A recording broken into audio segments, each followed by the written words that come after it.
সুপ্রিয় দর্শক, আসসালামু আলাইকুম। এই যে দেখুন যে পাতাগুলো দেখতে পাচ্ছেন, অনেকের কাছে পরিচিত, আবার অনেকে চেনেন না। তবে আমি বলে দিচ্ছি, এটি হচ্ছে চুই ঝাল, এবং চুই ঝাল একটি আলোড়ন সৃষ্টিকারী একটি বিষয় গাছ। কারণ এটি দুই রকমের হয়, একটা হচ্ছে গেসো চুই, একটা ঝাড় চুই, আর এটি হচ্ছে গেসো চুই। আর আপনাদের যাদের চারা প্রয়োজন তারা আমাদের চারা প্রস্তুত হচ্ছে, আপনাদেরকে দিতে পারবো। আর চুই ঝালের আরও কিছু ঔষধি গুণাগুণ সম্পর্কে জানুন আমাদের কবিরাজ সাহেবের কাছ থেকে। বলেন। এই চুইঝাল মানুষের এই পাতা এবং গাছ শিকড় এটারে গুঁড়ো করিয়া শুকাইয়া গুঁড়ো করতে হবে। গুঁড়ো করিয়া যদি চুইঝালের গাছের গুঁড়া যদি কোনো মানুষের খাইতে দেওয়া হয়, বাতের সমস্যা দূর হয়। বাতে যারা ভোগে বাতে ভোগবে না। এই গেলে এক। আর একটা হলো এই চুইঝাল দিয়া আপনি তরকারি গোস্তের ভিতরে একবার যদি দেন, সুস্বাদু যে স্বাদের শেষ থাকে না। কিন্তু এই দেশে চাষ করে না বিধায় তারা জানে না। এই চুইঝালের 1 কেজি চুইঝালের দাম হইল যাইয়া 1500 টাকা। শুধু গাছ এই লতাটা এটার অনেক মানে গাছে বড় হয়, মোটা হয়। হ্যাঁ, অনেক অনেক। এরা সবাই 2-3 বছর বয়স হয়।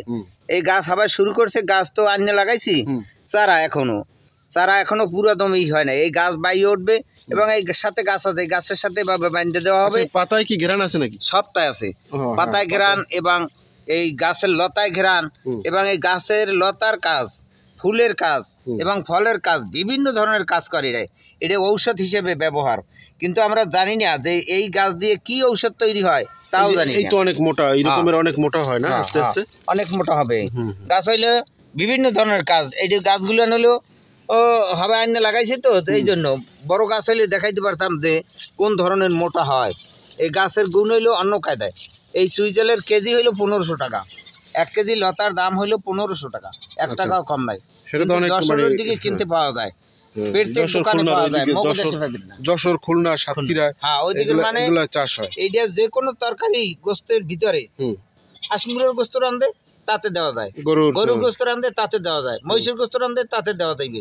কিন্তু এই সমস্ত গাছ তো তারা ব্যবহার করে খায়, আর আমরা জানি না।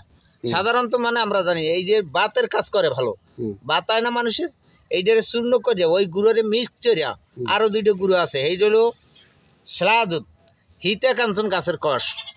এই হিতে কাঞ্চন গাছের কষ এবং এই চুইঝালের গুঁড়া একাত্রে খাওয়াই দিলে তার বিষ ব্যথা ধরে যায়। গাছ হইলেও আমাদের বাড়িতে হাঁচড়াইছি, এই চুইঝাল গাছ হাঁচড়াইছি এবং হিতে কাঞ্চন গাছও হাঁচড়াইছি। এই হিতে কাঞ্চন গাছের খাইলে তার পায়খানার মধ্যে যার সমস্যা, এই পায়খানা ক্লিয়ার করে। বিভিন্ন আপনাদেরকে দেখালাম। আর চারা যদি কারো দরকার হয় তাহলে আমাদের স্ক্রিনে দেখানো নাম্বারে আরও অনেক ঔষধি গাছ সম্পর্কে জানতে আপনারা যোগাযোগ করবেন। এই নাম্বারটিতে কিন্তু হোয়াটসঅ্যাপও রয়েছে। দেখা যায় অনেক সময় আমাকে আপনারা ফোন করে পান না, সেই ক্ষেত্রে হোয়াটসঅ্যাপে যোগাযোগ করলে ভালো হয়। অনেক সময় ব্যস্ত থাকি। তো আল্লাহ হাফেজ, কথা হবে অন্য কোনো এপিসোডে। ধন্যবাদ।